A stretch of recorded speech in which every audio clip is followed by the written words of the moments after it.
Senhoras e senhores, estamos aqui mais uma vez nos estúdios da DGA Music.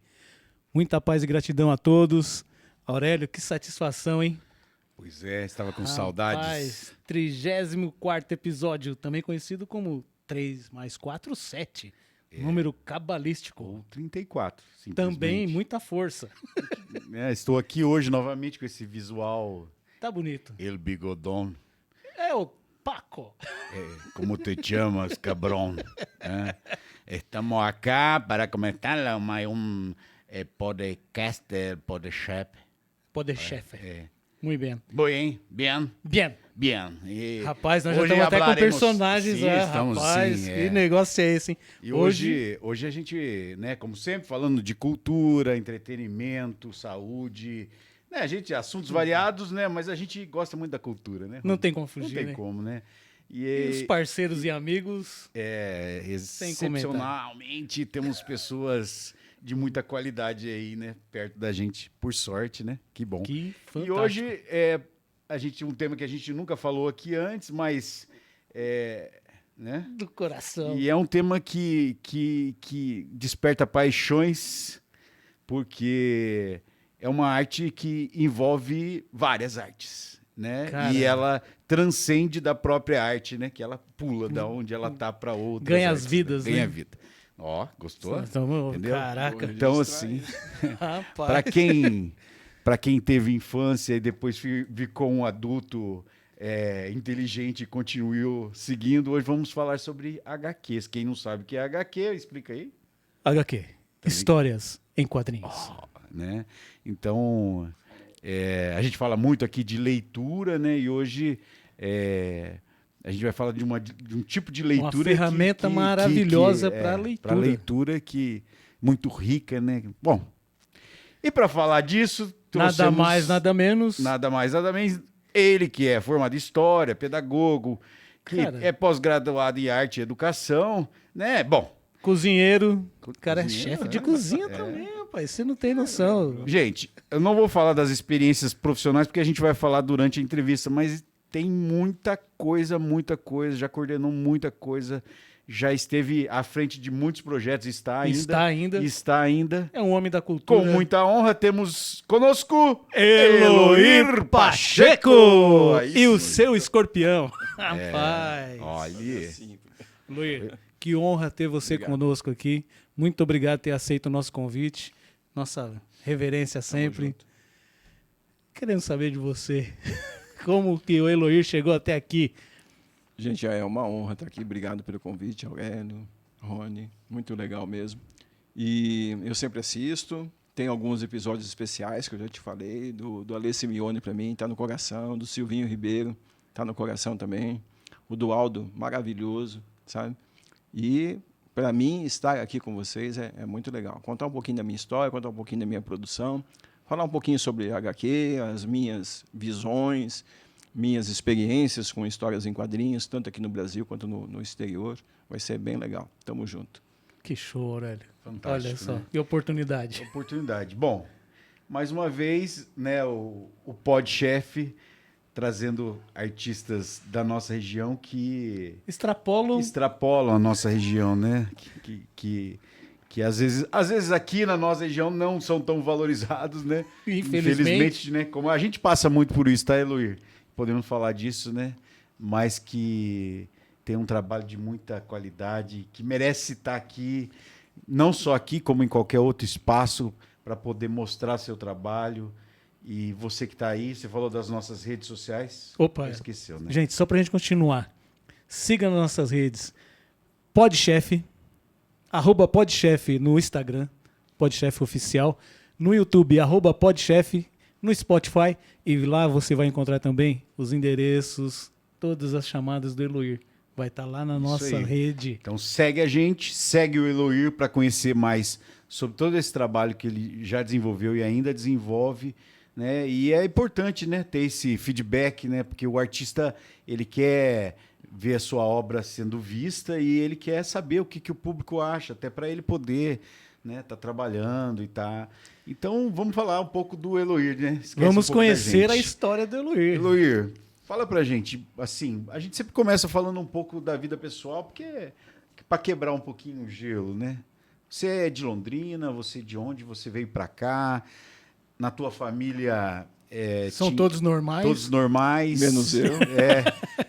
Como que surgiu esse teu interesse pelos HQs, né? E conta um pouquinho, resumidamente, sobre tua história de vida, sem falar muito do profissional, que depois nós vamos entrar no profissional. Tá legal. Sou casado com a Yara, 40 anos. Uma artesã, uma artista de mão cheia também. Muito a gente se conheceu fazendo teatro junto. A gente era do grupo Alicerce, na época áurea do teatro em Londrina, com Proteu, o Alicerce. Época pessoal, do Nuts, né? Exatamente. Uma época bem legal. E a gente se conheceu fazendo teatro. Estamos juntos há 40 anos. Meu filho Matheus, minha filha Eloara. Os dois são da área das artes também. Meu filho transita um pouco no design gráfico, na parte culinária também. Já foi cervejeiro, agora está dando um tempinho. Cervejeiro, Aurélio. Já fui também. Minha filha também trabalhando na parte de design gráfico, mora em São Paulo. Nós voltamos de São Paulo depois da minha carreira profissional lá. Continuo atendendo algumas coisas em São Paulo, mas voltei para Londrina. Sou londrinense. E tenho 3 netos. Que lindo. O Theo, 14 anos já, também está indo para a área das artes, está bem legal. Já fez curso de roteiro, fez curso de desenho, está trabalhando um pouquinho nessa parte, mas ainda é novo, né? E aí eu tenho a Flora Amor, com 3 aninhos, e a Harmonia, com 1 aninho. Que lindo. São meus netos. Então, essa é a minha família, que é a minha base, né? Essa é a grande base para todos nós, né? Assim, nós criamos uma geração, a partir do meu filho e da minha filha. O meu genro também é da área de design gráfico, então não tem como fugir, né? Criou um grupo ali bastante interessante. Meu neto é decenalta, criou um podcast também para descer.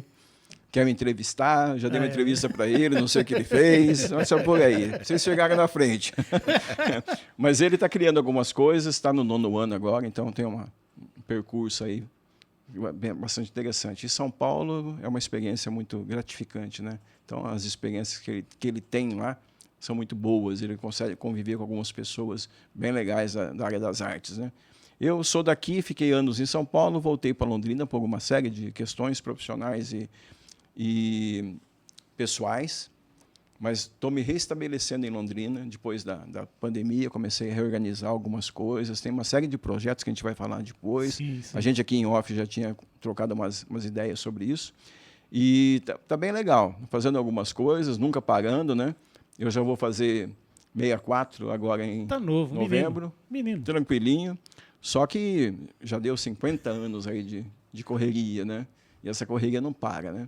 Só que experiência você tem que transferir, né? Conhecimento você tem que transferir também. Senão não é conhecimento, não é sabedoria, né? Não é sábio da nossa parte acumularmos conhecimento, porque senão não adianta, você não forma, né? E eu gosto muito. Estou fazendo mentoria agora de HQ, fazendo algumas aulas de desenho com o pessoalzinho mais jovem, mas todos eles muito talentosos. Tá bem bacana. Estou com uns espaços aí bem legais aqui em Londrina. O que te levou à história em quadrinhos? Então, eu costumo dizer, tenho essa memória na minha cabeça, eu não sei se essa memória é real ou não, da minha avó materna, recortando letras garrafais. Vocês entendem isso, né? Tem que explicar para a moçada, tem que explicar. Letras garrafais são essas letras de manchete de jornal tal, e revista. E eu tenho essa memória dela recortando isso e colocando no chão para eu brincar. Então, as letras sempre foram desenhos para mim. E ali eu já tinha isso. E na escola, desde pequeno, eu me lembro desenhando. Desde pequeno.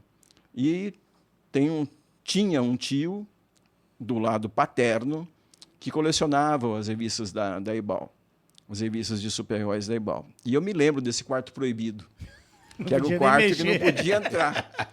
Mas eu esperava ele ir trabalhar. Sabia onde é que meu avô tinha escondido a chave. Ou meu tio tinha deixado, né? Tipo isso, que meu avô também era meio que zelador desse quarto. Era um patrimônio. E lá, além das revistas que me chamavam muita atenção, uma prancheta. Olha. Aquelas pranchetonas de madeira grandes mesmo, sabe? Muito legal. E isso me cativou muito desde pequeno. E eu vendo ele desenhar, vendo ele envolvido com as revistas, de vez em quando ele deixava eu dar uma mexidinha e tal, porque ele tinha muito ciúme. da coleção dele, e era uma coleção muito bacana mesmo. Uma época de ouro do quadrinho no Brasil. A gente está falando aí dos anos 65, 66. Nossa. Sabe? Material muito legal mesmo. E saído de banca, né? Tudo novinho, aquela coisa você do esperava preto. Chegar, né? E o preto e branco, né? Que você via o traço mesmo, um Jack Kirby, né? Um Steve Ditko no Homem-Aranha, sabe? Esses clássicos dos anos 60, que hoje são clássicos, né? Naquela época estava meio que ali, né? E isso foi me criando uma relação. Mas isso eu fui descobrindo depois, por causa desse tipo de pergunta. Da onde que veio essa... Né? E eu fui buscando um pouquinho na memória. Então, o lance da minha avó e o lance desse meu tio. E eu buscando isso, porque eu nunca vi meu pai. Meu pai desenhou, tem uma memória muito legal do meu pai desenhando para mim um trabalho de escola, junto comigo. E é uma única vez que eu lembro do meu pai desenhando algo e fazendo junto comigo para a escola. Por isso é importante essas aulas, essa memória emotiva nas aulas eu procuro passar para essa meninada que tem alunos de 9, 10 anos, para a aula de desenho básico, e eu procuro passar isso, porque essa memória do meu pai também é muito emotiva para mim, sabe? E é tipo a única memória que eu tenho do meu pai fazendo algo comigo. E eu me lembro até do desenho que era. Era um cervo, né? Um veado numa floresta muito bem de árvores frondosas e tal. E eu lembro dele decalcando, ele não desenhou direto. Eu lembro dele decalcando aquele desenho e depois ele colorindo junto comigo e tal. E isso foi ficando. Mas foi uma memória que eu fui buscar depois de mais velho para saber de onde que veio todo esse interesse. E daí, quando jovem, comprei meu primeiro gibi, depois comecei a fazer uma coleção, fui trabalhar, juntei um dinheirinho, montei uma coleção da Block, que eram os quadrinhos editados pelo Edmundo Rodrigues, que eu cheguei a conversar com ele uma vez. Foi muito legal. E ele é o criador de Jerônimo, Herói do Sertão, né, em quadrinhos. Era muito, muito bacana. E esses gibis da Block, até hoje eu tenho alguns. A coleção do Capitão América, eu estou remontando ela, falta 2 números para eu remontar ela inteira. Mas a Panini publicou esse mesmo arco completo, em formato luxo, porque o livro virou objeto hoje, né? Virou relíquia. Né? É um objeto. Então tem um livro, capa dura, costurado, lombada quadrada, sabe? E saiu essa saga inteira.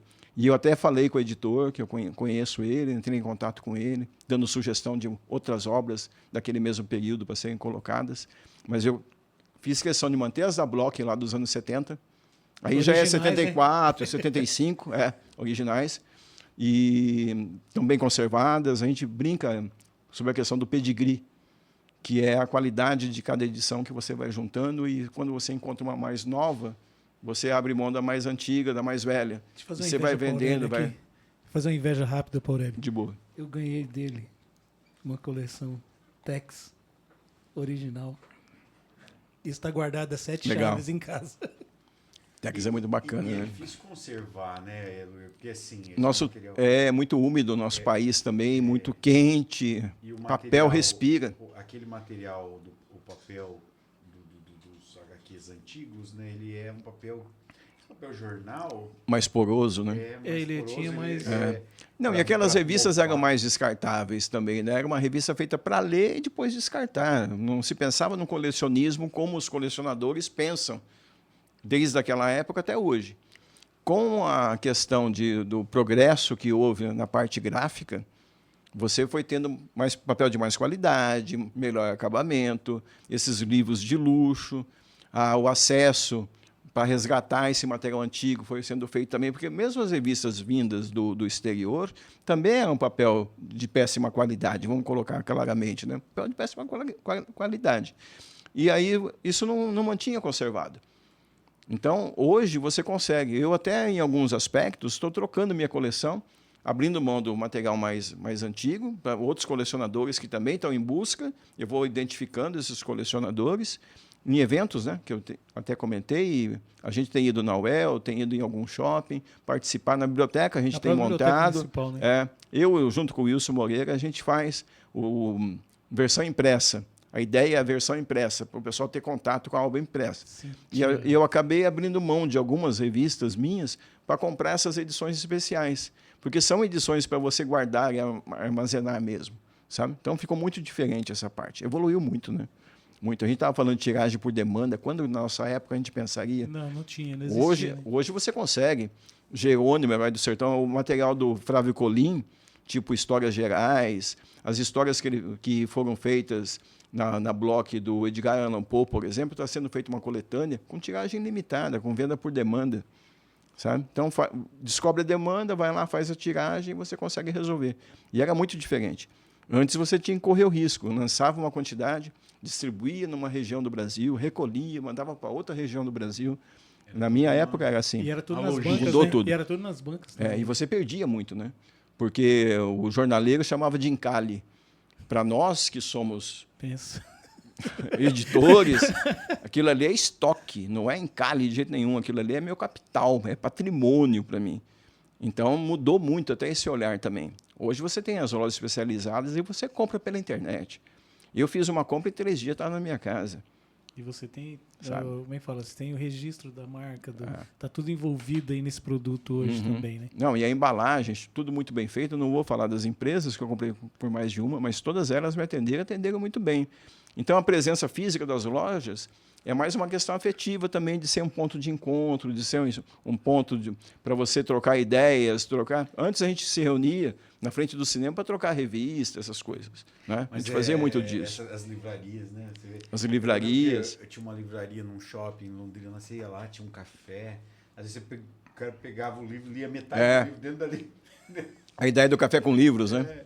Acabava comprando o livro para levar para casa, porque não dava para ler ele todo, mas assim, tinha o cara aí, às vezes, se você estava sem dinheiro, você ia um dia, no outro dia... Mas essa parte, também, a gente sente falta dessa parte. Então, e hoje você não tem, né, livrarias, tem mas assim, pequenas... Como tudo, parece que virou gourmet. Não tem. É como você falou, o acervo, não dá para você ter aquele acervo, mesmo de livros, por exemplo, meu na área do direito, você chega lá, você tem é restrito. Você tem que pedir, demora para vir.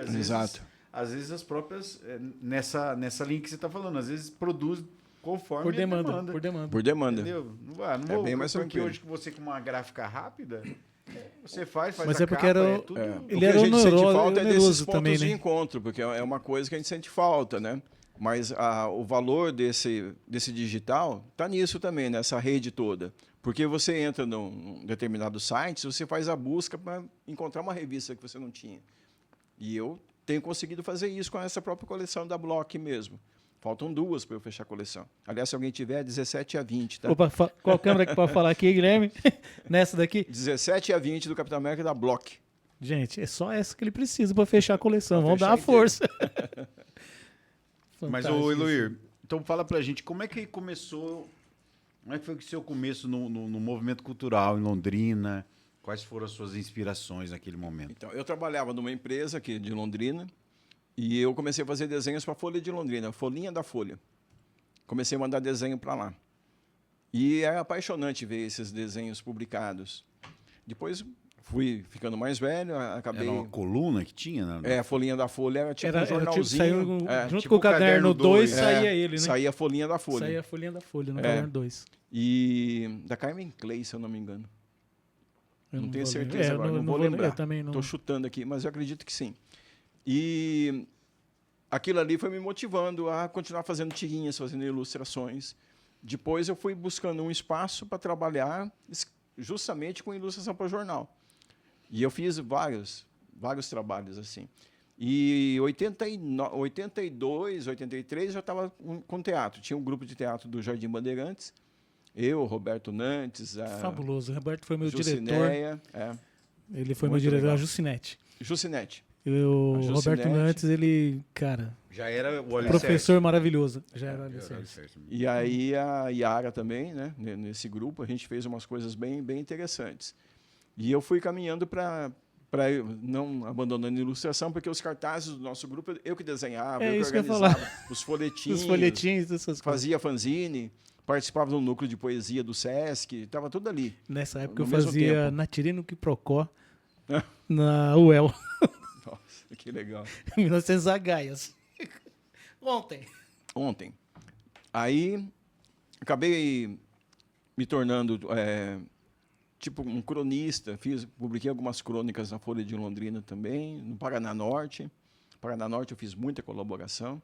Depois eu me tornei colunista de histórias em quadrinhos na Folha de Londrina e no Jornal de Londrina também depois. Mesmo estando em São Paulo, aí a gente já estava lá para 95, 96. 97, eu estando em São Paulo, eu continuava colaborando com Londrina. A gente tinha uma certa dificuldade para mandar por e-mail naquela época, mas a gente conseguia romper essas barreiras e chegava. Era o início, né? Aquela internet de escada. Fazer um barulho. Exatamente. E aí Você a gente começava, mandava hoje para chegar amanhã, né? Mas um pouco antes disso, eu fiz a Rádio El. Fiquei um tempo na Rádio El, fazendo Rádio Fanzine, que era um programa de quadrinhos na rádio. Então, eu usava músicas que fossem temas de HQ, músicas relacionadas a personagens, e a gente brincava muito com onomatopeias auditivas, né? Jogava tudo aquilo no ar, fazia algumas entrevistas, falava de alguns lançamentos, umas coisas assim.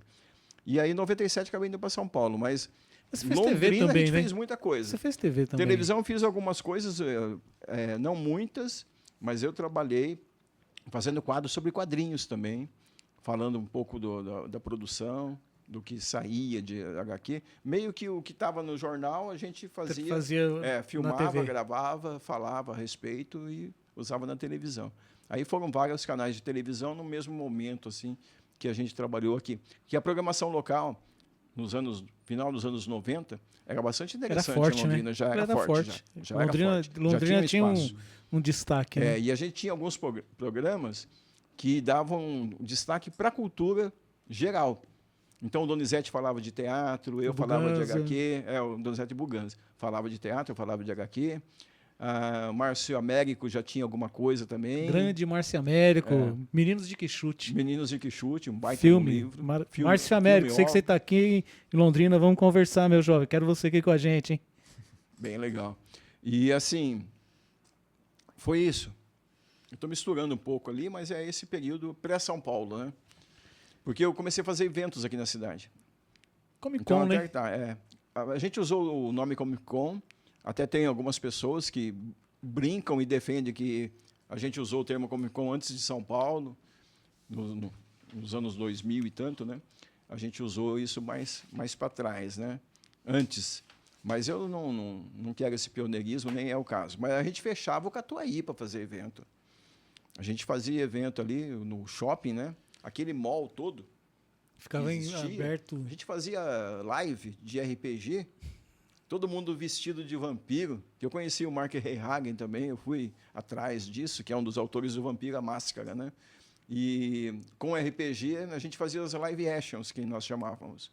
E essas lives tinham as fichas dos personagens. Tinha as trocas a gente de figurinha organizava também, tudo junto. A gente fazia tudo junto ali. Colocava as mesas ali, o pessoal jogar card, Magic, etc. Abriu, patrocinava a gente naquela época. Sabe? Refrigerante, posso falar? Pode, aqui pode, chefe. Se você quiser falar aqui. Coca-Cola patrocinava a gente distribuía refrigerante. Já e o pessoal da Praça de Alimentação, a gente fazia um tour pela Praça de Alimentação, recolhendo vales refeição, para distribuir para os mestres de jogo. Putz. Então a gente ficava a semana inteira ali fazendo evento, assim, começava de manhã, terminava à noite, e lotado. A gente fazia isso, tem fotos e tudo. Depois eu fiz isso no Museu de Arte, foi bem bacana, a gente fechou o Museu de Arte inteiro ali na nossa querida ex-rodoviária, que agora está inativo, infelizmente. Está fechado, né? Está inativo, infelizmente, mas é um espaço que eu tenho muito carinho. Lindo, adoro lindo, aquele espaço. Tinha uma Esperamos figura, que em breve volte. Eu acredito tinha uma figura que ali maravilhosa, que era o Circuit. Também. Via por ali. Os espaços, né? Circuito fazendo dobrador. de Melo, fechado. Infelizmente. Mas ali, triste, né? Esse evento que eu fiz, né? 1990, comecinho de 97. Tá? Aí foi onde eu trouxe o pessoal da Metal Pesado para Londrina, da Heavy Metal. Isso, aí a gente começa a caminhar. Aí tem um ponto. Só que eu estou esquecendo que eu sou fundador da Bate-Banca, né? Isso que eu ia falar, da Bate-Banca, onde tinha as reuniões. Porque com a coisa de você estar ali junto com o SESC, eu fiquei muito tempo colaborando com o SESC, participei da Bienal do Livro de Londrina, e eu trouxe quadrinhos importados de São Paulo. Por uma grande loja de lá, eu consegui esse material consignado, naquela época consignava. E eu coloquei ali à disposição e a gente fez venda, depois fez os acertos e tal, foi bem legal. E a partir dali o pessoal começou a perguntar, mas onde fica? Onde fica? Onde fica? E eu fui atrás de um espaço. Aí a gente montou o Shopping do Livro. Não, a Bate-Banca surgiu com eu, Sueli Bortolin. Sueli, aquele imenso beijo. A gente está aguardando você aqui com a gente. Sueli Bortolin, grande. E a Beth, né? Nós três ali fizemos o Shopping do Livro. Fizemos vários eventos ali também, tudo. Aí, quando chega nesse evento, que depois eu levei a Bate-Banca para Raposo Tavares, que está lá até hoje. Raposo Tavares, isso que eu ia falar. Está lá até hoje.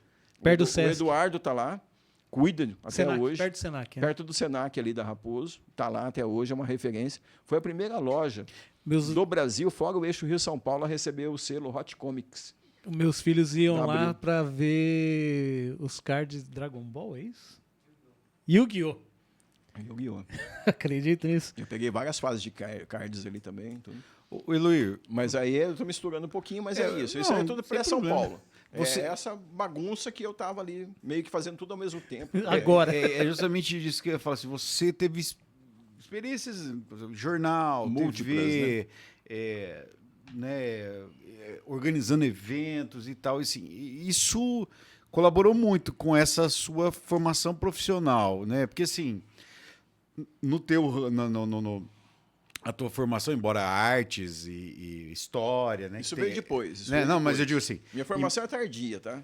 Embora ela esteja relacionada, tenha relação, mas sim. assim, a tua formação profissional já vinha... foi o que moldou você enquanto profissional mesmo, assim. A experiência, né? Na prática mesmo. Foi forjado. Foi forjado ali no aço.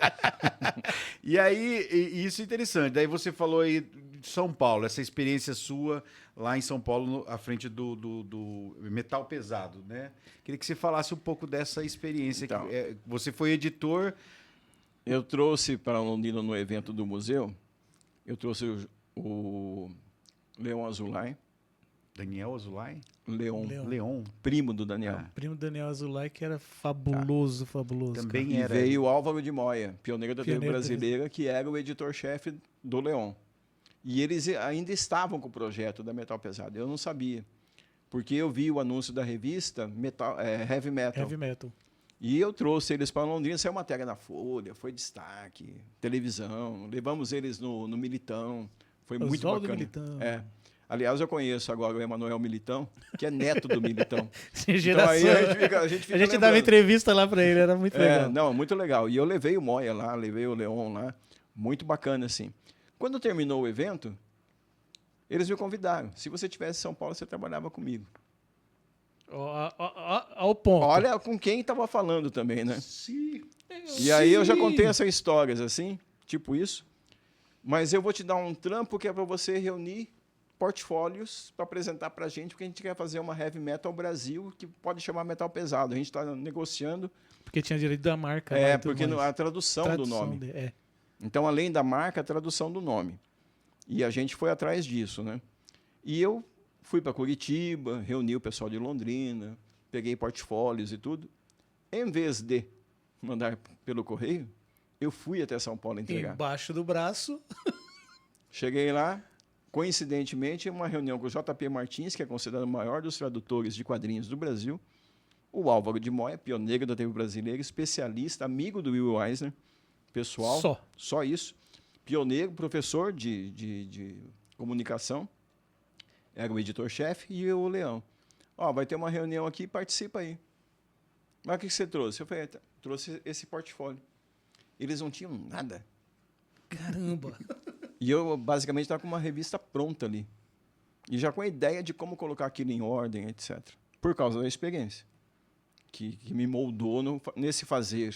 Era o fazer sem ter, né? Você não era assim, era uma revista, ela era independente ou ela publicou... Qual era a editora? Então, desculpa a minha leiguice aqui, porque... Não, a editora chamou-se Metal Pesado era também. A própria editora. Que ela já vinha...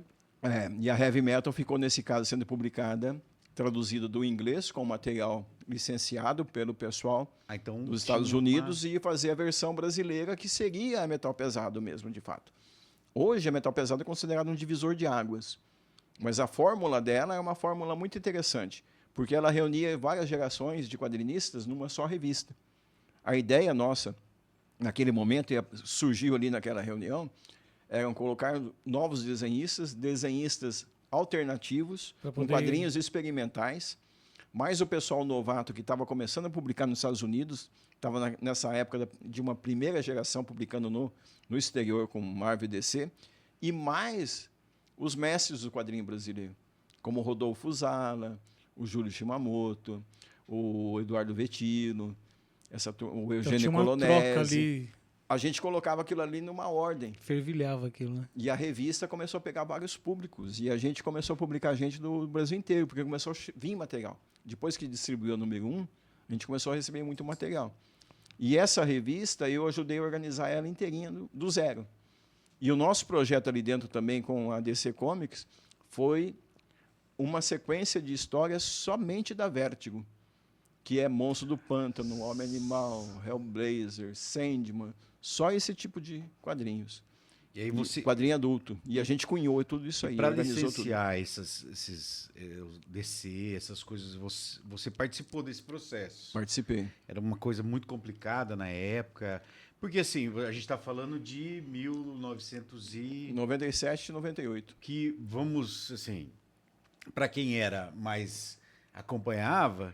Mas, assim, não tinha ainda esses grandes filmes que a gente tem, grandes produções. Hoje é muito diferente. Né? Então, assim,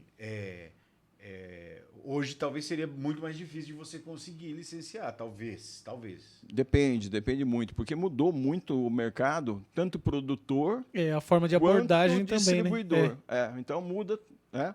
A gente falou da mudança gráfica. A mudança gráfica é total. A mudança de distribuição é muito grande também. Mas naquela época, falando naquele momento, Abril predominava o mercado. Era o carro-chefe. E Abril tinha preferência sobre todos os títulos que Marvel e DC lançassem. Caramba. Ela não tinha o contrato, ela tinha a preferência. Isso tem livros hoje contando esse período, esse momento. E a gente meio que ficava na sobra. Vai que cai ali. Mas foi um momento muito interessante, porque além da nossa, surgiram outras editoras pequenas buscando os nichos alternativos. A gente já estava percebendo a questão da segmentação. Então, esse mercado segmentado... Que eu acho que foi o mais forte. É naquele período ali, 99 e 2000. É o período que isso estava acontecendo. Pega um copo d'água lá, porque a gente trouxe água, mas não trouxe copo. Convidado. Aqui é ao vivo e a cores, gente. O convidado vai ficar com sede. Hoje nós estamos aí mais uma vez com o nosso grande parceiro Brasser, né? Tomando um lager. Precisava interromper, porque eu senti que ele estava com sede. Mas então, naquele momento, era delicado por um aspecto, mas era muito intenso. Obrigado. Porque essas editoras que surgiam não gerava competição, gerava mais vontade de você fazer algo diferente. Mas eu acho que o legal dessa não é nem uma competição, mas é do próprio companheirismo na área, todo mundo se conhecia. Para poder juntar força. Hoje ainda todo mundo se conhece. Que a gente fala que a gente quando começou no teatro era assim também, né? A gente dependia um grupo do outro para poder fortalecer. E esse contato naquele momento, ele era muito interessante porque tinha uma licenciadora no Brasil, autorizada a fazer o licenciamento desses materiais. Só que o que faltava era conhecimento de quem estava buscando o licenciamento, não de quem licenciava. Quem licenciava recebia o título, colocava ali à disposição e você ia ver. Mas não era uma briga assim de quem chegar primeiro, porque o primeiro já era a Editora Abril. E tinha a turma preferência, né? A turma maravilhosa lá também. O próprio Sérgio Figueiredo, meu amigo até hoje, sabe, os editores da época, o Paulo Mafia, um grande especialista na linha Disney, está no mercado até hoje, trabalhando com Disney pela Culturama, faz um trabalho maravilhoso, muito bem feito. Muita coisa deles, né? A Culturama conseguiu fazer uma distribuição diferenciada e está renovando os leitores da Disney no Brasil, que é algo difícil de fazer, pela questão de distribuição mesmo virtual que acontece. Mas está bem bacana isso. E é o Paulo Mafia, que já é amigo meu daquela época também, que depois trabalhou comigo lançando uma edição especial de Star Wars, que eu fiz. Eu lancei uma edição muito bacana de Star Wars, que a gente licenciou separadamente. Foi até fazendo uma aspas, um contrato específico só daquele título para lançar aquele livro no Brasil. Você tinha só... eu não peguei a franquia. Só tinha para aquele título. Peguei aquele título. E foi porque nós queríamos aquele título ali. Sabe, que era um título que todo mundo buscava, os leitores, né? Mas não tinha em português. Então, assim, Se Abril declinasse, Vocês a tinham gente tinha condições. Até tem uma piada que uma vez que aconteceu dentro do nosso meio ali, posso contar, o Figa não vai ficar bravo, que é o Sérgio Figueiredo. Avisa o Eloir que daqui a pouco ele pode pegar, agora não. Já está no pente. Os caras já sabiam quem que estava atrás. E pelo contato que eles tinham comigo, eles já sabiam que tipo de linha editorial que eu estava implementando. Mas a nossa linha é uma linha adulta. E Abril estava no juvenil. Que era o forte deles, né? Durante um bom período eles fizeram vários... O próprio formato direcionava e tudo. Depois vieram republicações, mudanças de formato, até a Panini, a Panini entrar no Brasil também, aí mudou tudo, né? E não só com a história em quadrinho, mas eles tinham outros trabalhos que eles lançavam. A Abril lançava as revistas para jovens e tudo mais. Tinha muita coisa. A editora Globo também tinha, né? Então, a Globo fez um projeto nesse meio de caminho também, colocando alguns títulos. Akira, Sandman... E Akira era bom, né? A gente fez a distribuição desse material na reta final. Minha esposa estava comigo em São Paulo nesse período. Ela foi para lá trabalhando na parte comercial, que ela manja muito de distribuição. E aí a gente trabalhou bancas dirigidas em São Paulo. A gente fez um rastreamento, ela fez, né? Esse é o trabalho dela, o mérito é todo dela. Mais uma vez, aquele salve para Yara. Honrando a nossa dona Yara. Mas ela fez um rastreamento das bancas que mais vendiam e melhor localizadas por região. Nossa. Isso, a gente não tinha ainda nada de GPS. Não tinha. Era material na mão. Tinha aquele livrão, né? Que você tinha que pegar, aquele guia, né? Mas a gente fez esse levantamento, porque a gente recebia os relatórios de venda. Então, ela começou a analisar um por um. E nossa venda naquela época aumentou, em vez de diminuir. É porque se focou, quando a gente dirigia, a nossa tiragem era menor. Enquanto alguns faziam 150 mil, a gente estava fazendo 35 mil, 50 mil. Só que tinha um foco, né? Então a gente sabia que onde cuidar mais. A gente fazia isso. E foi muito, muito legal. Então foi um momento de mudança, um momento de muito companheirismo, na verdade. Até que foi mudando muito, as coisas foram mudando muito, a Panini entrou no Brasil. Aí hoje a preferência é toda da Panini. A Panini está com álbum. Mas a Panini é Brasil, Espanha, Portugal, Alemanha, Inglaterra. É porque a Abril também... Não é só o Brasil. A Abril teve processo de foram muitos fatores também. Foram muitos fatores. A gente não na verdade, a gente não sabe tudo o que aconteceu, mas aconteceu muita coisa. Mas não foi só o editorial, né? Acho que foi no geral, né? Foi meio que geral. A própria mudança, né, da leitura, né? Eu acho engraçado que hoje me ligam das empresas de jornal. Você não quer assinar o jornal online e tal? Eu falo, puxa. A questão do físico é físico, né? De verdade. Para nós ainda é, né? Não tem. Olha, quando era físico, eu tive assinatura. Mas assinar jornal online, para mim, parece que é um negócio tão assim, porque a informação... Vamos ser sinceros. Você assina lá determinado site de notícias. Você tem que pagar, às vezes você entra lá, a hora que você vai ler, aparece lá, você quer ler, tem que pagar. Tem que pagar X. Se você buscar, você vai conseguir que alguém reproduziu aquela notícia em outro lugar. Não, a coisa on time hoje é muito difícil, então, né? Não assim, tem como. É diferente, mas é o que a gente fala sempre de ler o livro, folhear, ler o jornal. Até o que a gente fala da The Art. A diferença de uma revista de arte, uma revista de cultura é essa, porque ela não tem aquela obrigação de trazer o assunto do momento para alguém que vai pesquisar, etc. E tal. Mas ela faz um trabalho de registro, faz um trabalho de disseminação da leitura de uma forma diferenciada. Sim. Então, essa parte jornalística, ou ele é opinativo e ele traz todo um histórico, senão ele não tem como, porque a notícia quente, 5 minutos a notícia está... A notícia quente esfria, né? É o que a gente fala assim, eu lembro, eu trabalhei, meu irmão trabalhava na distribuidora das revistas Abril aqui em Londrina. E então a revista, por exemplo, a revista Veja chegava no domingo e na segunda-feira de manhã ela tinha que estar na casa do assinante. Então vinha um caminhão, chegava lá 2h da tarde, a gente ia lá para o lugar e ficava colocando etiqueta de assinante. Você fez de casa em casa. Fazia isso. E aí, eu era pequeno, então eu só etiquetava, eu não entregava naquelas bicicletas cargueiras, assim, né? Mas a molecada entregava, enchia, daí cada um fazia um bairro, né? Os caras andavam bastante na cidade, né? Então, e aí assim, então tinha, por exemplo, revistas semanais, revistas mensais, quinzenais, né? Periodicidade. Então, por exemplo, então às vezes chegava uma segunda-feira que ia entregar a Veja e tinha lá não sei, a Exame ou outra que fosse lá quinzenal, mensal, que ia junto. Então aí a carga era maior de entrega. Mas assim, então a notícia não era imediata, era a notícia né? de uma semana.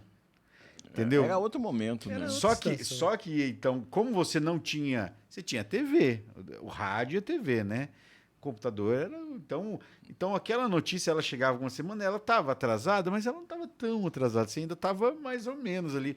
Hoje, com uma semana, o negócio... Entendeu? Já aconteceu. O cara já morreu, coisas, já foi enterrado. E o que aconteceu há 15 minutos já não é mais notícia, não. já tem outra coisa acontecendo. É bom, é interessante, porque você fica sabendo mais rápido das coisas.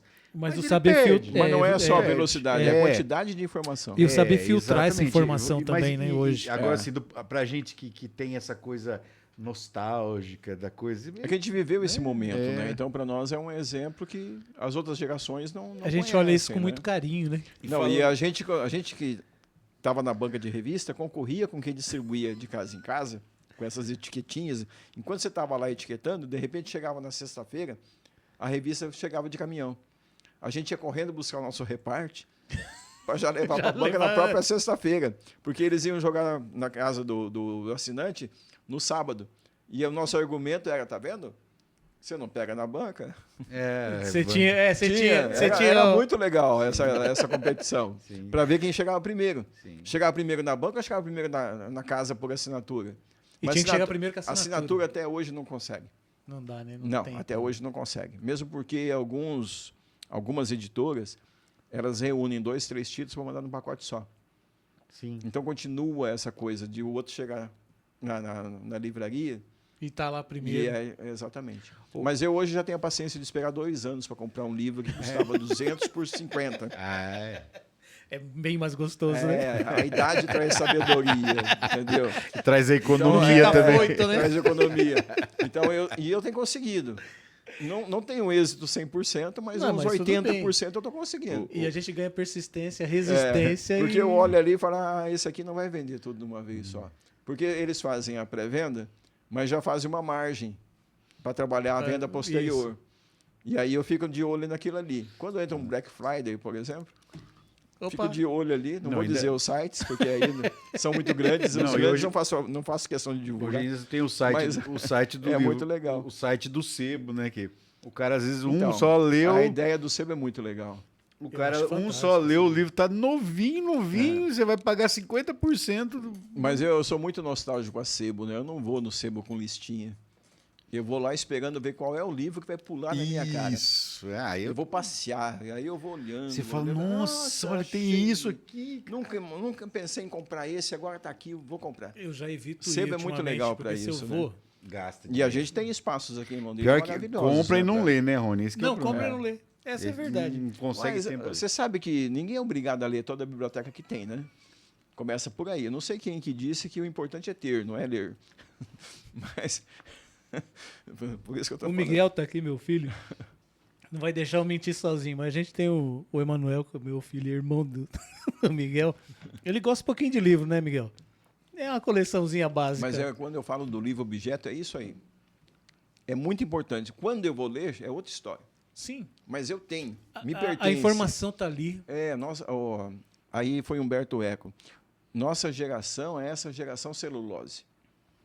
A geração silício não tem nada a ver com a gente. E a celulose está ali do nosso lado. Papel, né? Papel, é fixo. Então, vem da árvore, vem da raiz, vem da terra. Essa aproximação tem uma coisa ali interessante. O meu neto, 14 anos, né? A primeira pergunta, o senhor já leu tudo que está aqui? Eu falei, 70%, eu garanto. Tudo. Mas eu já folhei, pelo menos. Eu já comprei edições que eu li quando era jovem. Releu? Não, acabei não relendo. Está guardada numa ordem lá para leitura. Mas eu compro, às vezes, pelo seguinte, está acontecendo muito hoje, o pessoal descobriu que a gente lê making off, que a gente lê entrevista, que a gente lê artigo, que a gente lê o método de produção do artista. E as obras, às vezes, 100 páginas, mas tem mais 100 páginas É verdade. Sabe? Na edição. Né? Eu acho Aí eles chamam de bom. edição absoluta, edição completa, ônibus, que eles falam. Edição do autor, né? Quando é um filme, né? No filme faz isso. Eu peguei uma agora que eu consegui comprar num preço maravilhoso também, com bastante desconto. Chegou em 7 dias, chegou. 3 volumes. 1.200 páginas. Deve ter umas 300 só de entrevista e mais páginas a lápis da história que está publicada. E uma das histórias que teve uma censura, por N motivos, está publicada a versão censurada e a original. E a versão que deveria ter saído.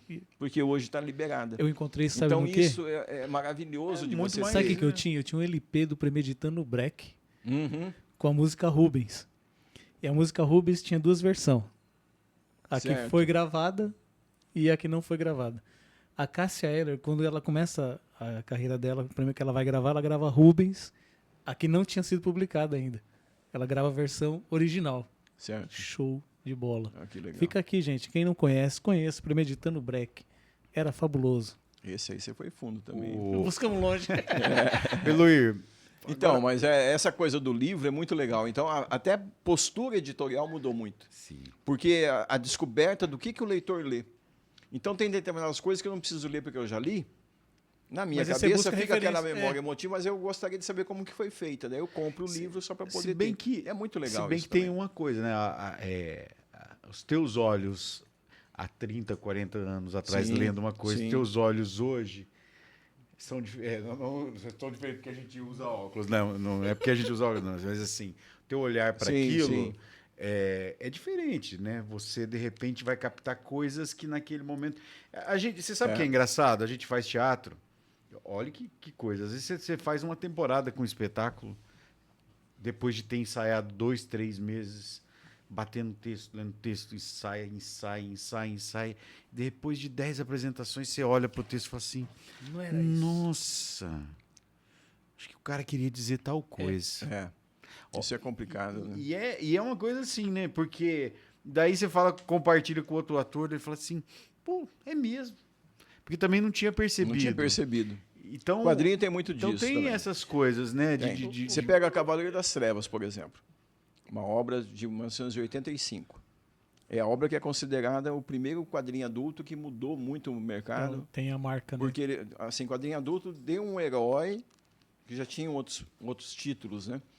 Mas quando o Frank Miller faz Cavaleiro das Trevas, é considerado uma obra revolucionária. Se você lê uma vez por ano, com as mudanças da gente, porque ninguém toma banho 2 vezes no mesmo rio. As águas são as outras. As águas passaram, são outras águas, etc. E tal. Não é o mesmo rio, é outro rio. Então, com o teu conhecimento, você vai ler aquela obra e vai descobrir outras coisas. Mas, aí falando como autor, eu como autor sei o que eu estou contando. A interpretação do leitor pode ser N variáveis. Porque aquela ideia, o Jerry Robinson disse isso numa reunião em São Paulo. Jerry Robinson é o criador do Coringa e do Robin. Putz. O que o Batman e o Robin fazem entre um quadro e outro não me interessa. O que interessa é o que está no requadro. Ali, os 2 quadrinhos, isso interessa. O que acontece por trás, então, essa interpretação do que está por trás ali, no entre quadros, é a mesma ideia do entre linhas, né? Mas no entre linhas você quis dizer tal. O que eu escrevi? Eu escrevi isso, vale isso, que isso. Tá ali. Vale o que está escrito. Jogo do bicho, né? Vale o que está escrito. Vale o que está escrito.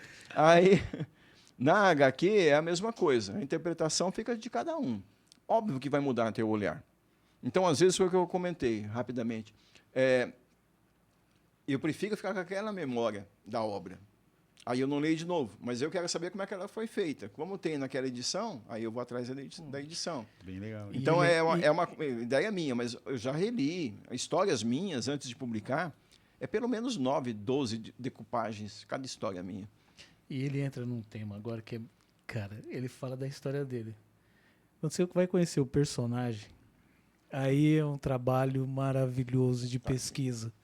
Quando você vai falar do Escorpião de Prata, é uma história maravilhosa, Aurélio. Vale a pena. E assim, a gente tem muito você mais. Gosta, né? Eu te agradeço muito pelo teu carinho que você tem pelo Escorpião de Prata, porque, olha, e eu vou te dizer, outras pessoas também têm. Eu acertei muito nesse personagem. Perfeitamente. Que basicamente nasceu por acaso. Basicamente por acaso. Esses dias, num bate-papo lá na biblioteca, eu estava comentando com o pessoal perguntou. Nasceu pronto. Eu vi esse cara dentro de um ônibus em São Paulo. Caramba. Ônibus lotado. Eu escutei uma voz grave, falando assim no telefone. Tipo Aldo Moraes, assim. Exatamente. Aí eu comecei a procurar. Aquela voz me chamou a atenção. E era um cara, um jovem homem, preto, bonito, careca, não tinha os dreads, careca, grande, forte, uma voz potente, e tinha o colar, tinha os anéis, estava de preto, estava pronto ali. E é o que o Maurício Souza fez com a família dele toda, e é a questão do olhar, né? Aquela coisa de você ter um olhar preparado para a criatividade. Depois eu vou falar da criação do Sabadoquê. Isso. Aí a gente fala, é muito engraçado também. Então, quando eu vi aquilo ali, estava pronto. E eu tinha uma história que eu tinha combinado com o Will Sideral Man, que é o autor do Sideral, que é um personagem bem bacana. A gente ia fazer uma história em parceria e a gente combinou de fazer uma história meio que no passado para não interferir na cronologia do personagem. Caso desse certo, a gente usaria. Caso não der certo, não usaria. A gente ficou meio que por ali. E tinha uma outra historinha para sair numa outra revista também com o pessoal lá de Fortaleza. Tá aí, ó, tem a foto dele já aí, ó. É. Aí, algumas passagens do Escorpião. O Escorpião tá ali. Ali com a Dona Benê. Fabulosa, e Dona aquela Benê. ali é a Samba. É meio que prima de segundo grau dele. O Escorpião e o pai dele ali, lutando capoeira. Que é a identidade secreta dele. Meio que quase que não tem também, não, assim. Mas a gente brinca, né? Porque ele também é conhecido como Mestre Bambu. Ele tem um nome dentro da comunidade, tem uma história que eu escrevi. Dentro da comunidade ele é conhecido como Mestre Bambu. Isso. Aí ele é Tony, né, para os íntimos. E Escorpião de Prata vem do avô dele e tal. Mas aí eu peguei aquele personagem e falei, tá pronto. Só que eu não contei a história daquele ali, porque tem o detalhe de ser uma pessoa careca, que não tinha cabelos. Cabeça raspada, na verdade, não é careca, é raspado. Que eu cheguei perto do cara, nunca mais vi. Que doido. Mas naquele dia eu cheguei perto, olhei, prestei atenção, falei, nossa, tá pronto, né? E quando eu coloco o Escorpião, a gente coloca ele com os dreads e tal. A brincadeira do óculos, né? Aquela coisa de tirar o óculos e olhar, tal, o olhar poderoso. E ele tem presença, né? Tem uma HQ que o pessoal fez, chamada A Ordem, que ganhou o prêmio de HQ também, com reunião de heróis nacionais. Eu cedi o Escorpião. Ele chega no meio da história. E ele chega interrompendo uma reunião, ele já chega olhando e tirando o óculos, sabe? Olhando assim, é muito legal. Então, os próprios os colegas já perceberam isso nele e o empoderamento dele. Não é nem empoderamento, é a força dele mesmo. É a força dele natural que ele tem, que é uma empatia que é gerada, que é muito bacana. E é um personagem que tem ancestralidade, ele tem uma força que é absurda. Eu trabalhei alguns dos ancestrais dele, né? E ele tem essa coisa de honrar o avô dele. Ele quer honrar o avô dele, que ele acha que o avô foi injustiçado. Ele não tem certeza, mas tudo indica que ele o avô então não foi é um super-herói, ele é um herói. Exatamente. Ele não tem superpoderes. Tanto é que eu uso algumas fragilidades dele para colocar ele em algumas situações, para mostrar a humanidade dele. Eu quero que as pessoas vejam que ele é humano, mas ele é o herói porque ele é o herói. Alguém tem que fazer o bem, alguém precisa tomar uma atitude, e esse alguém, por acaso, sempre é ele. Ele está no lugar certo na hora certa, ou está no lugar errado na hora errada. E depende aí do ponto de vista. Exatamente. Mas ele sempre acaba se dando bem, porque sempre vai receber ajuda de alguém também. Alguém vai estar junto e tal. Tem uma historinha recente que a gente está trabalhando, vai ser publicada, acho que no início do ano que vem. A história começa com ele entregando um menininho que tinha sido sequestrado para a mãe dele. No primeiro quadro é essa cena, que é uma tática de roteiro, de você já criar uma situação toda, o leitor já imaginar tudo o que aconteceu antes, e você já coloca ali à disposição do leitor, para o leitor usar a sua imaginação. E só essa cena, a mãe chorando, recebendo o menininho de volta para abraçar, e ele meio que de baixo, sabe, agachado, entregando esse menino de volta, já conta toda uma história num quadro só. E está ali. E eu tenho uma outra que está publicada, da revista que foi para Anguleme. que foi exposta na França. A gente aí começa as premiações. Aí foi uma grata surpresa na época. Ela participou da exposição. Ela foi selecionada para estar lá na exposição, 2012. Então, meio que a gente foi pioneiro num grupo de quadrinistas brasileiros com publicações independentes do Brasil, que o Festival de Angoulême é considerado o maior festival da Europa de quadrinhos, é o berço da HQ. A gente fala muito dos Estados Unidos, mas quando a gente fala Angoulême, na França. E aí, essa HQ foi para lá e foi exposta. Tá? Tem registro disso e tal. E foi a Yara, inclusive, que fez a inscrição, que mandou pelo correio e tudo. Eu separei. Sempre a Yara, né? Sempre a Yara. 40 anos juntos. Então, aí não tem jeito. Mas, assim, nessa revista tem uma história que ele está agachado, conversando com o menino, na mesma altura do menino, que é algo de pedagogia, que se você coloca o teu olhar na mesma altura do olhar da criança, e ele está com a mão no ombro, conversando com esse menino, tudo, tem uma lágrima escorrendo. Quando eles levantam, ele está com a mão no ombro e saindo. Puta merda. Só essa sequência do Escorpião, então, ele vai criando umas situações empáticas, e ele é de uma habilidade, porque o personagem, eu falo como se fosse vivo, né? O Tony tem um projeto social no Morro da Laranja, que é para ensinar capoeira para as crianças em situação de risco. Vulnerabilidade, de risco e tal.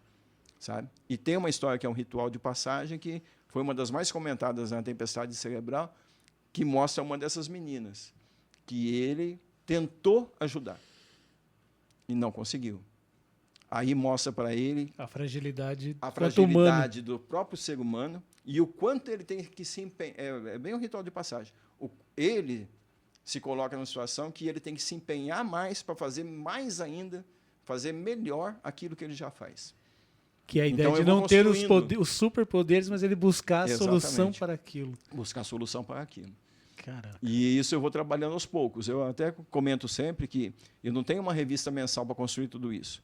Mas junto com os colegas, em poucas publicações, que a gente faz muito crossover, né? A gente faz muito encontros com outros personagens e tal, a gente coloca sempre um detalhezinho ali e vai organizando essa mítica do personagem, essa mitologia do personagem. E isso não acontece só no Brasil, você tem parceiros fora do Brasil também? Tem. A gente publicou, teve uma edição, o CM, na Argentina, um pessoal que o Gabriel Rocha, que é criador do Lagarto Negro, num crossover que nós fizemos, junto com o personagem numa história no Rio de Janeiro. Aí foi para a Argentina também. Foi bem, bem legal. Com que frequência você publica, você consegue publicar? Tem ano que eu consigo 4 edições, tem ano que eu consigo só uma, tem ano que eu não consigo nenhuma. O desafio mas eu já tenho 22 revistas, pelo menos, desde 2007 para cá. É conseguir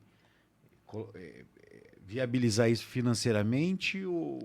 Então, eu não me preocupo muito com isso. Não, sabia? digo assim, de fazer para poder... Porque, assim, produzir, tenho certeza que você produziria quanto você quiser. A gente produz, se tivesse um desafio de produzir algo mensal, a gente conseguiria também. Tem material, né? Tem material, tem história para contar. O desafio é fazer circular hoje, isso, né? E o que acontece, na internet ele é muito lido. Aliás, a gente falou de colocar os links aqui, vai ter muito PDF gratuito que eu libero para o pessoal. Vai estar na ficha técnica, gente, é só entrar lá e baixar. Eu gosto de liberar, porque quanto mais pessoas lendo, mais próximo a gente está da nossa própria realidade. Porque, como eu te falei... Tem uma passagem do teu personagem que o teu amigo fez agora fora, que é fabuloso. Você comentou com a gente nos bastidores aqui. Dela saindo, salvando a pessoa na enchente. Tá. Esse sendo a Protetores número 4. É como o pessoal de São Paulo e de fora do Brasil também, que me pediram para ceder o personagem. E ele está em Petrópolis, e a personagem principal da história está tentando ajudar num ônibus, e esse ônibus cai dentro de um rio. E ele precisa saltar para trazer essa pessoa de volta. Aqui fica aquela lembrança da enchente no rio, lá em Petrópolis. Foi naquele período. Foi Petrópolis mesmo. E a gente ficou muito comovido, esse pessoal pediu essa autorização, eu liberei para a edição número 4. E o Newton Machado, que é o roteirista, ele gostou tanto da situação ali que ele fez o Escorpião salvando a personagem dele, que é a principal personagem da história. E a cena, meio que aquela coisa do super-homem carregando a Supergirl nos braços, naquela história clássica da crise nas infinitas terras, né? Que é uma cena clássica da DC Comics. Ele fez uma cena semelhante. O Escorpião está com a personagem no colo, assim, trazendo ela, sabe? Depois tem uma outra situação. Mas o que ele confessou para mim, ele falou, Eloy, você libera para número 5 também? Aí já o teu personagem carregou a história para frente, que é uma tática de roteiro. Não escrevam cenas inúteis. Escrevam cenas que levem a história adiante. E ele falou, o Escorpião, que ele ama o Escorpião também, falou, o Escorpião levou para frente. E aí uma grata surpresa, na 5 vai ter o Escorpião com o Lagarto Negro de novo, que é o herói brasileiro que ele mais conhece. Já vai ser a 3ª ou 4ª vez que o Escorpião tromba com o Lagarto Negro. Como é que é, parça como já, é que é esse processo? Eloy, desculpa assim. Como é que é esse processo de criação? Você libera o personagem, mas você participa do processo criativo? Eu acompanho para ver se tem alguma coisa que está fora do. Não vai fugir da minha concepção do personagem, né? Mas o pessoal respeita muito, cara. É porque o pessoal tem um respeito, além do carinho, tem um respeito por aquilo que eu já construí. E eles gostam de conhecer o que já saiu, organizando tudo, para não fugir. Mas eu não estou preocupado com algo canônico também. Dizer, ó, isso aqui é o real, não sei o que lá. Pode ser que um dia eu resolva organizar isso, colocar em ordem e dizer, ó, isso aqui é canônico, isso aqui não é canônico. Tem que seguir essa regra. É porque quando você concebeu ele, você criou, a gente fala, criou uma psique para esse personagem. Tudo, então, ele assim, tem profundidade. De repente, o outro autor pensa um negócio que pode destoar. Então você daí eles conversam comigo. Teve um caso também, estavam querendo que ele tivesse uma irmã, não sei o que e tal, e não tem, ele é filho único. Até porque tem toda a história, o pai dele tem uma meia-irmã, que é a dona Benê. Aí eu montei o núcleo familiar e tal, mas ele é filho único. Aí eu organizei isso direitinho e tal, para ficar... Porque ele é forte, né? Essa história da família dele é uma história forte. Eu criei um núcleo familiar muito forte. Muito forte. Tem algumas... Tem uns spoilers. Cada personagem ali daria um outro... Daria um outro título. A Samba daria um título, a Dona Benê daria um outro título também. Até essa questão... O pai dele, eu tenho histórias escritas pro pai dele. É isso que eu ia falar, da própria ancestralidade. Quando ele parte, né? É o mote dele de partida, ele já vem com uma ancestralidade que ele vem falar do vô. E aí já traz todo... Por exemplo, e a gente tratando de um personagem fabuloso. Totalmente brasileiro também. Linho e Yorubá e tudo mais, então... Exatamente. Ô, Rony, vamos faturar? Vamos, nós precisamos falar dos parceiros e hoje o Guilherme está aqui só lembrando a gente. Guilherme, mais uma vez, obrigado a DGA Music pela parceria de sempre. E o tempo urge Sapucaí é grande. E agora para o nosso momento, pode ler, Aurélio? Olha, The Art, já vou começar pela The Art, nossa parceira. Vamos lá. Parceira The Art está sempre com a gente aí. O Instituto ICAB. Instituto Cultural Arte Brasil, grande parceiro do Aldo Moraes. Tá aí. The Art, o Eloy já é parceiro nosso na The Art, não vou nem comentar, porque... Mas tá aberta a The Art pra gente fazer uma edição. Isso, vamos fazer uma edição.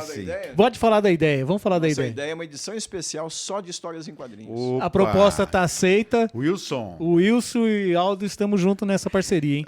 Aqui nós temos a Brasser, né, que tá sempre com a gente. Salve a Brasser. Nos bebericando aqui. Nós brindamos antes, vamos brindar de novo. Aurélio, eu acho que... Vida eterna aos HQs. E eu acho que para brindar de acordo mesmo, o Eloir precisava ganhar um presente, cara. Eloir. Por favor, né?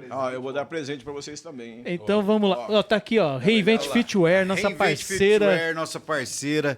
Sempre com a gente aí. Queria agradecer, a gente precisa fazer uma visita. Vivarte, nossa amiga André. Meu irmão aposentou. É um ex-policial agora, não é mais policial. Agora. Tá na hora de vir aqui conversar com a gente. A gente vai trazer os dois, né? Aqui, cadê meu personalizado que Paula, nossa amiga, imenso abraço. está aqui presenteando nosso querido amigo Eloir. Esse é de coração. Vai lembrar da gente lá, ó. Pode colocar essa carinha nossa lá no seu próximo... É minha sala de aula na biblioteca. Ô, louco! Sala Londrina. Sala Londrina. Precisamos aqui fazer um lembrete. O Eloir tá na biblioteca de Londrina. Tá com a nossa grande parceira e amiga Leda. Leda, a gente está aqui esperando você para a gente poder falar sobre bibliotecas. Tem muito assunto sobre isso, hein? E a Leda manja, hein? Faltou aqui a gente falar da Força Têxtil. Grande Moacir Médrico, nova sede agora, cara. Você viu que vai ter até uma palestra. Moacir o cara tá bonito, chique, hein? Tá Moacir, abração, tá? Autor, produtor. Inês, vi a Inês também fazendo show de acordeon. Eu preciso lá ver isso. Família não é fácil, não, hein? A Cá Felicidade, que também é da nossa querida amiga Paula. E Bora Beber. Bora Beber. Acho que falamos todo mundo. Papo Cabeça, restaurante Papo Cabeça. A DGA, o Rony, o Aurélio. E eu preciso falar aqui, sabe de quem, cara? De quem? Da Vita. Teve com a gente aqui, cara. Visivita. Visivita.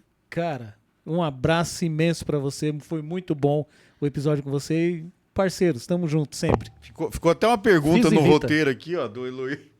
Que sobrou do roteiro passado. A gente tá bom nos roteiros. Tá bom, não, nós estamos campeão. Bom. Estamos caminhando nesse roteiro aqui. Eloir, Você quer mostrar? vamos aproveitar o espaço. Força, né? Mas tudo bem. Não, esse roteiro aqui não... O roteiro, na verdade, a gente usa... Tem assunto pra caramba. Tem né? muito mais do que contar. Vamos mostrar. Vamos aproveitar, então, o espaço. Pra gente Do mostrar nosso espaço pode ler. E tá aberto o espaço para os amigos legal, do HQ. legal. É só mandar o HQ para nós aqui. Nós fazemos a divulgação à vontade, gente. Isso é meu? E eu vou autografar para vocês para deixar essa data e registrar nossos visitantes aqui também. Olha aí, Miguel. Olha aí, Guilherme. Cara, eu vou querer o meu autografado, hein? Esse marcador eu fiz para a feira Impressão na UEL que eu participei. Então Olha tá aí. aqui para vocês. Guilherme, também. eu tenho aonde aqui, Guilherme? Que a gente consegue... Pode pôr aqui, ó. Aí, vamos lá. Pertinho.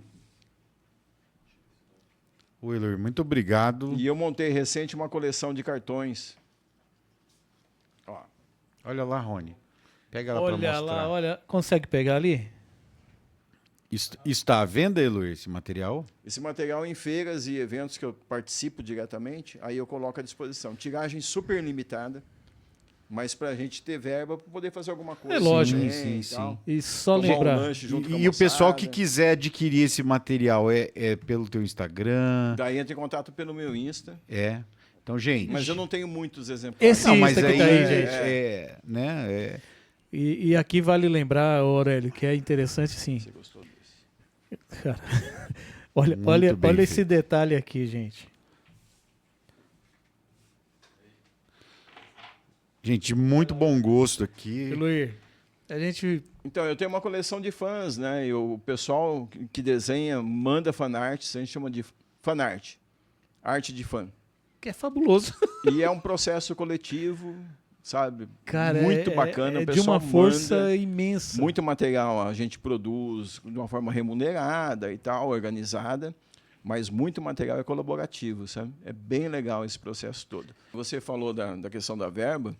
Muitos dos desenhos são colaborativos, o pessoal faz em troca de revistas para portfólio, de revista para vender em outros eventos, porque a gente consegue fazer troca de publicações que saem o Escorpião de Prata, o desenhista leva para um evento em São Paulo, um evento em Minas Gerais, algumas coisas assim. Quer dizer, um fortalece o outro, Um fortalece na o verdade. outro e trabalha em conjunto, porque não é aquela necessidade de ter milhões de reais para se criar um personagem. A gente cria um personagem com muito pouco, né? Mas é um trabalho bem bacana mesmo. Agora eu penso em reorganizar algumas coisas, colocar em ordem algumas histórias. Tem umas parcerias surgindo nessa parte de publicação e a gente está analisando como que vai fazer. Porque eu também não quero aquela coisa obrigatória de ficar correndo atrás, organizando tudo. A gente Eu vai já ganhando passei por experiência, tudo né? isso. Eu já passei por tudo isso, já trabalhei com grandes editoras e o Escorpião é algo mais meu, mais particular. E ele tem vida própria, né? Ele sabe quando ele quer aparecer também. Tem umas coisas meio assim, sabe? É bem legal. Esse corpo é fascinante. Você também busca talentos, descobrir talentos para essa área. Isso sempre aconteceu, desde a Metal Pesado.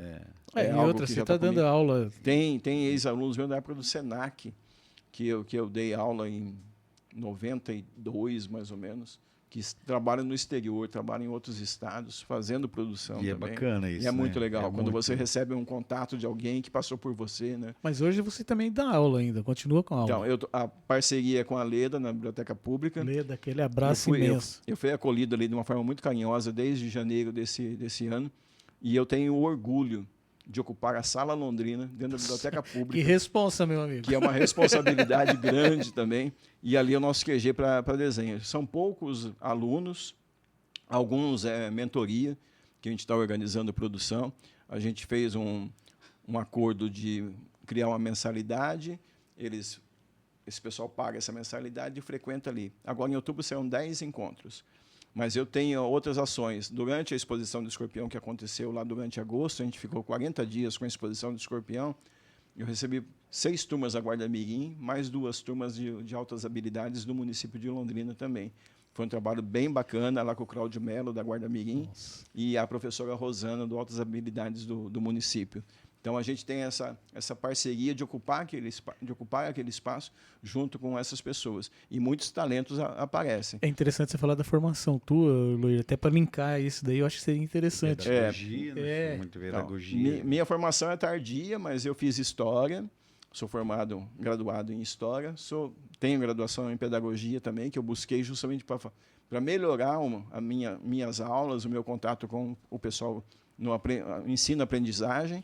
E uma das minhas pós, lato sensu, é em arte e educação, justamente para poder ter essa ideia de como trabalhar. Mas o historiador me dá muita bagagem, sim, né? Sim. Para eu trabalhar a metodologia científica da pesquisa e ensinar a construção, né, de cada obra. Isso é muito bacana. Eu acho legal quando você fala até da construção e no próprio personagem teu, tem muito isso e é muito forte, que é decolonizado.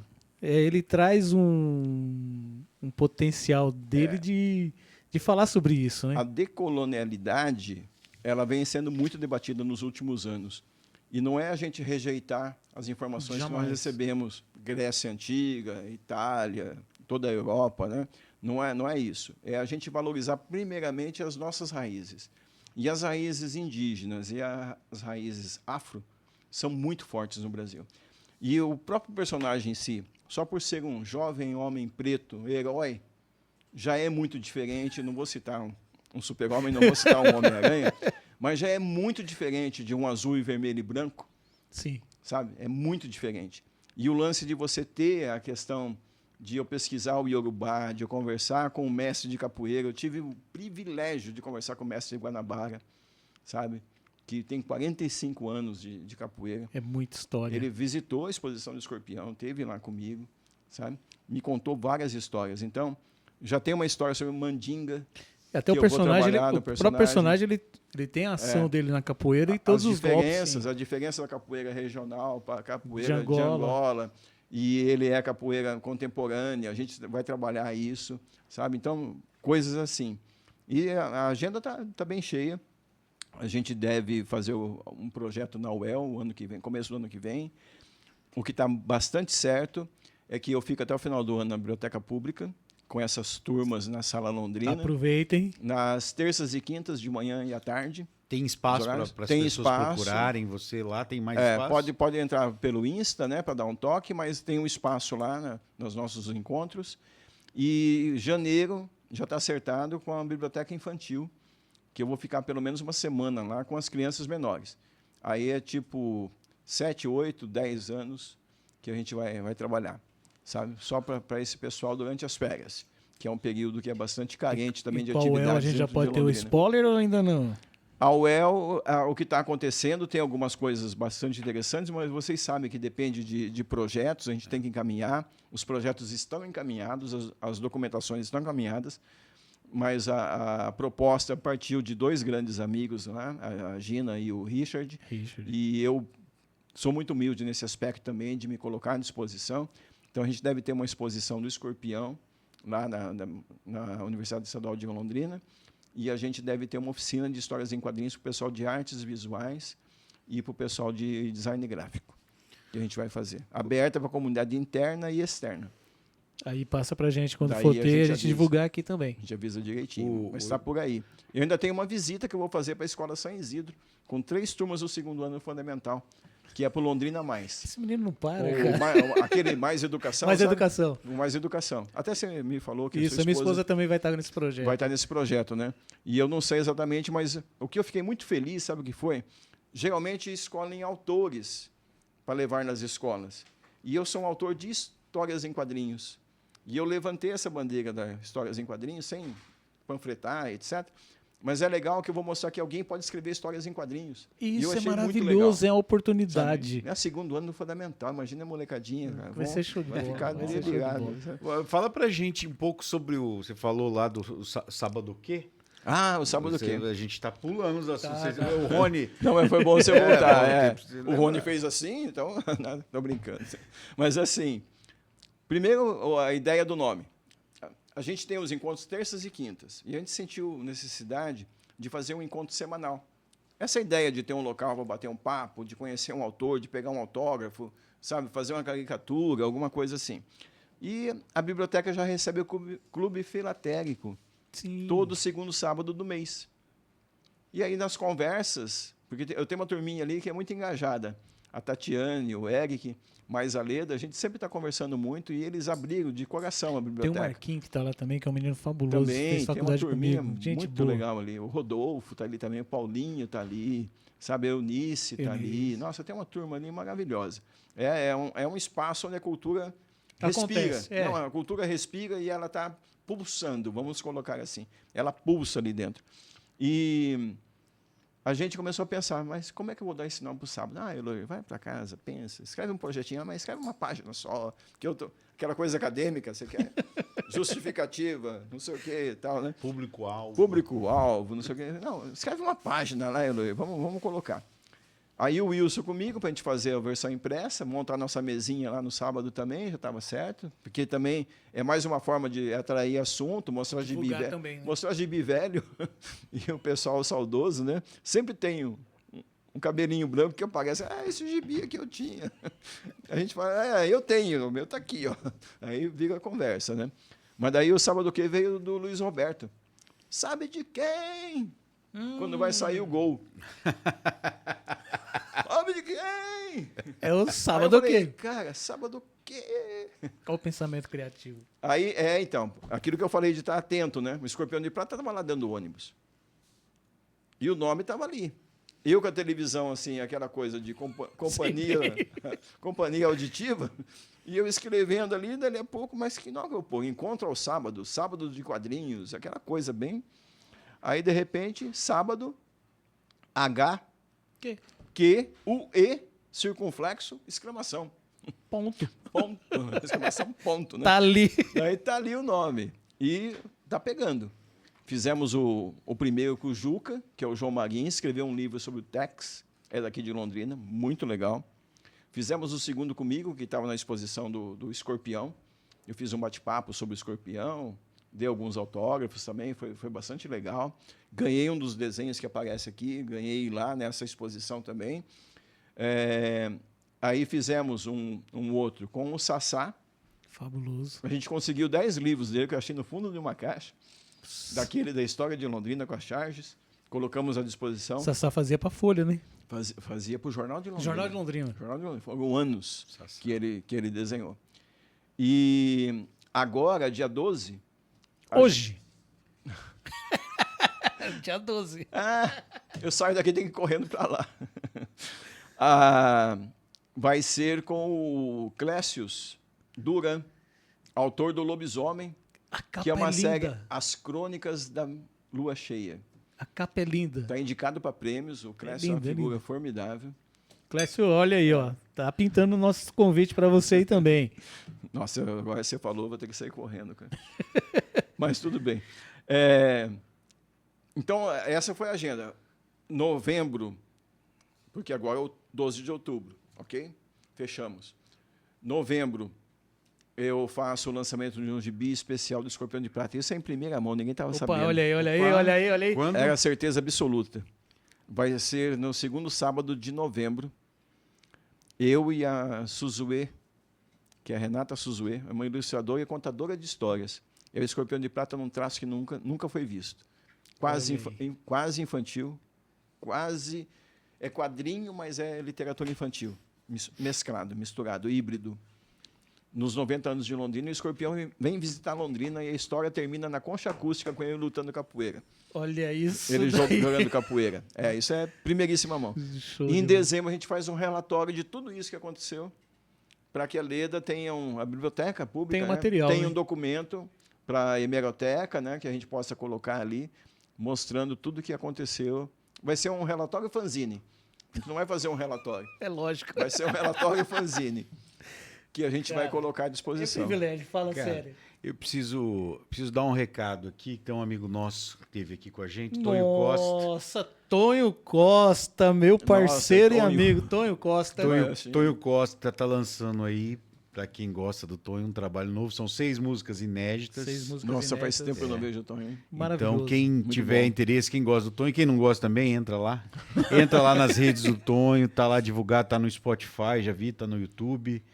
É um trabalho bacana. Vamos dar essa força aí para os nossos amigos artistas. Com Por certeza. favor, né? e o Tonho tem um trabalho O maravilhoso. Tonho gente. é um artista Não, né, conheço, eu sei. maravilhoso e a música de muito bom gosto.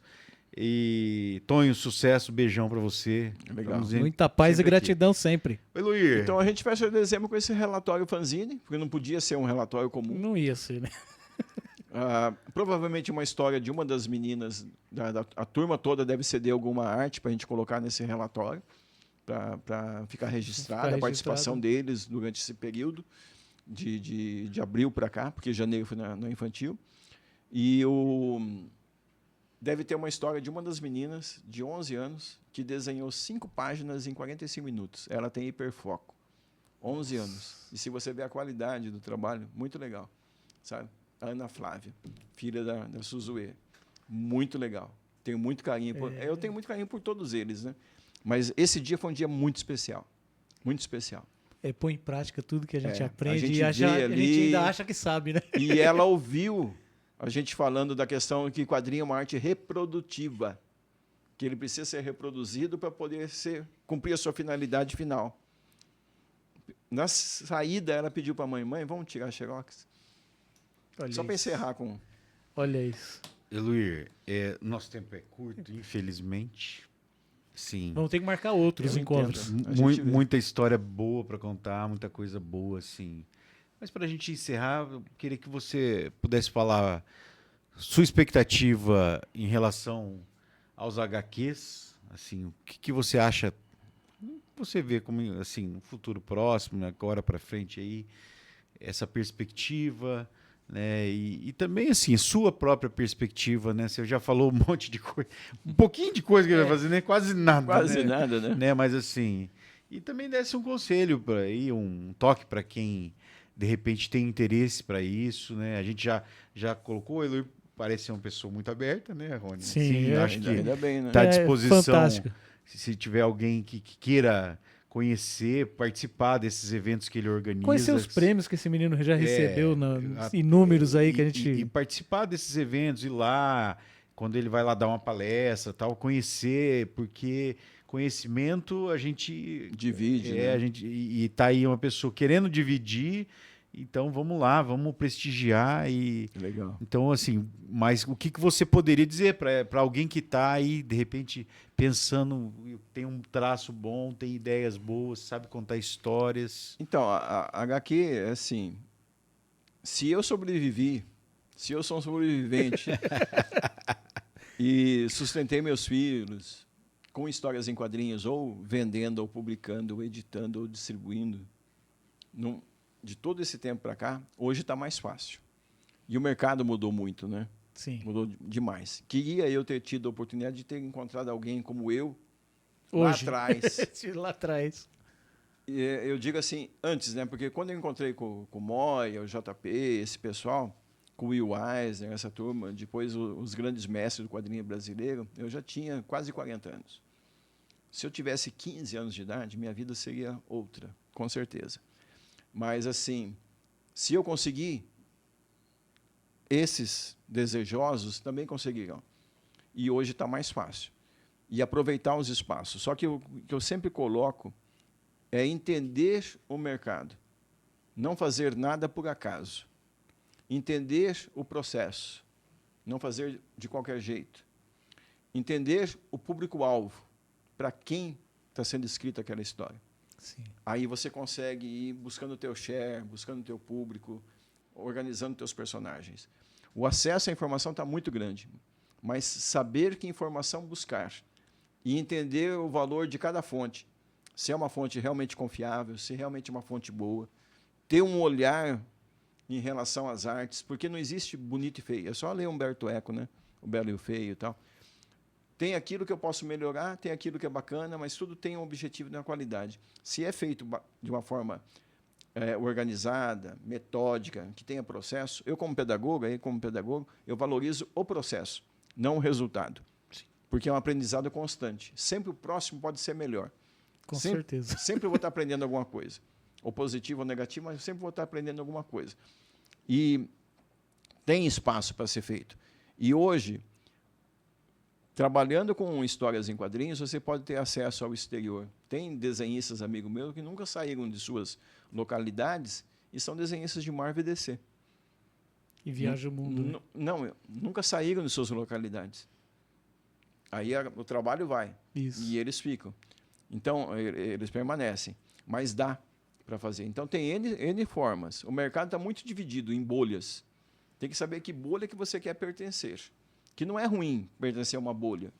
Mas quanto maior a bolha, melhor. Se conseguir flutuar nelas... Flutuar, transitar entre elas, melhor ainda, né? Mas tem mercado no exterior, principalmente americano, europeu. Mas a questão é entender o que está sendo feito e de que forma está sendo feito. É muito complexo. A parte eu dou aula só de montagem de portfólio, de organização de material para apresentação para editores. Até fiz algumas indicações recentes que lograram êxito, colocar assim. E é bastante gratificante, mas tem que saber o que está fazendo. Mas tem muito espaço, é muito legal. E não é só talento. É muito suor. Muito suor. É mais suor. A ideia de chegar lá, nossa, você é muito talentoso, mas e aí? Desenha uma página por mês. Marvel DC pode se preparar para desenhar 24 páginas, 22 páginas no mês. E tendo vontade ou não tendo vontade, é uma página por dia. Eu, quando editava, eu cheguei a editar sozinho 9 revistas de HQ no mês. Caramba. E aí eu podia cobrar dos meus colegas que não conseguiam fechar uma revista. Depois eu fui trabalhando isso e tal, fui tentando organizar, fui ficando até mais moderado em relação a isso, diminuindo um pouco o meu ritmo. Mas edição mesmo, tem muita técnica. E quadrinho tem muita técnica. Quando eu dou aula de storytelling mesmo, o pessoal fica meio boquiaberto. Nossa, nunca tinha visto isso. Professoras que vão lá assistir as palestras junto com os alunos, né, os bate-papos, elas falam a respeito disso. Nossa, eu nunca tinha tido esse olhar. Achei que era algo mais simples. Se é para criança, se é para jovem, se é para adulto, nunca vai ser simples. Sempre vai ser complexo, sabe? E eu trabalhei, né, com o Zé do Caixão, trabalhei com o Marcelo Campos, assim, umas publicações bem bacanas, assim. Trabalhei com o Instituto Ayrton Senna, então eu sei transitar também do infantil até o adulto. São todas as linguagens, né? Mas a complexidade é a mesma, sabe? E é bem difícil, né, digamos. Mas nada resiste à insistência. Tem que insistir. Eu já vi desenhistas recusados que hoje estão no mercado. Colega meu com 10 anos de trabalho, persistindo, hoje está na Marvel, desenhando títulos importantes, sabe? Com contrato de exclusividade ainda. Isso é legal. E isso é muito legal. Isso é muito sabe? bom. Porque daí você não ganha só por página. Aí é você ganha pela exclusividade. É outra coisa. Né? Precisamos muito que você legal. faça os seus agradecimentos, por favor. Obrigado. Quero agradecer vocês, em primeiro lugar. Então, estamos aí. Agradecer o espaço da Biblioteca Pública, com todo o acolhimento que eu tenho recebido lá também.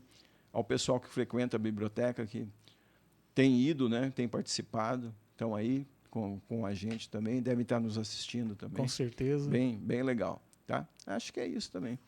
Dá um beijo à minha esposa, Dona Yara. Se não falar da Dona Yara, a gente tem que falar de Dona Yara e sempre falar de Dona Yara e falar de economia criativa. Falar de economia criativa, economia circular, artesanato sustentável. Sempre. Que é uma área muito maravilhosa. Vamos trazer ela em breve aqui. Legal. E um beijão para ela também, para os meus filhos e netos. Muito obrigado. A gente queria agradecer também o pessoal do DGA mais uma vez pela paciência, sempre. Muito obrigado. Aurélio. Cara, bom, agradecer demais esse bate-papo aqui. Para mim, assim, aprendi bastante. Ainda pensando muito nas coisas que ele falou, que eu depois ainda vou pesquisar um pouco, porque é assim que a gente cresce, né? A gente vai ouvindo, o que a gente não sabe a gente vai pesquisar para aprender melhor, né? porque você vê, né? Ele trabalha com HQ, mas ele falou de marketing, ele falou... Então, assim, conhece de tudo, né? Então, é um profissional de gabarito, não preciso... Eu sempre gosto Legal, de enaltecer as pessoas que vêm aqui, porque quando a gente convida aqui, a gente seleciona, a gente... Pode até não parecer, tá? Mas a gente... Fico honrado. Mas a gente tem lá... Aqui é amigo de muitos anos, não, né? Então... A gente tem lá uma lista... Tem um buraco lá, vamos fechar. Não, tô brincando. A gente tem uma lista grande lá, então a gente fala, poxa, mas... vamos levar alguém com mais conteúdo, entendeu? Então, assim... Naquele momento... E eu quero agradecer o espaço pelo tema, né? O tema da HQ, eu levanto essa bandeira mesmo, é importante. Muito legal. São poucos programas que falam de HQ. Esperamos que você tenha mais convites. Aqui o espaço é de vocês sempre. Que mais pessoas vejam e convidem você para outros podcasts, onde você possa falar de mais assuntos, né? Porque o tempo sempre é curto. E que abra um espaço, né, para os nossos artistas, para as pessoas como o Eluir, né, que são pessoas aí que... E como que a gente faz sempre, e aqui não vamos ser diferente, porque além de tudo, de grande amizade que a gente tem, e já é eterna já. Muita paz e gratidão, como a gente sempre diz aqui. Pra nós. Sabe por quê? Porque aqui, pode chefe!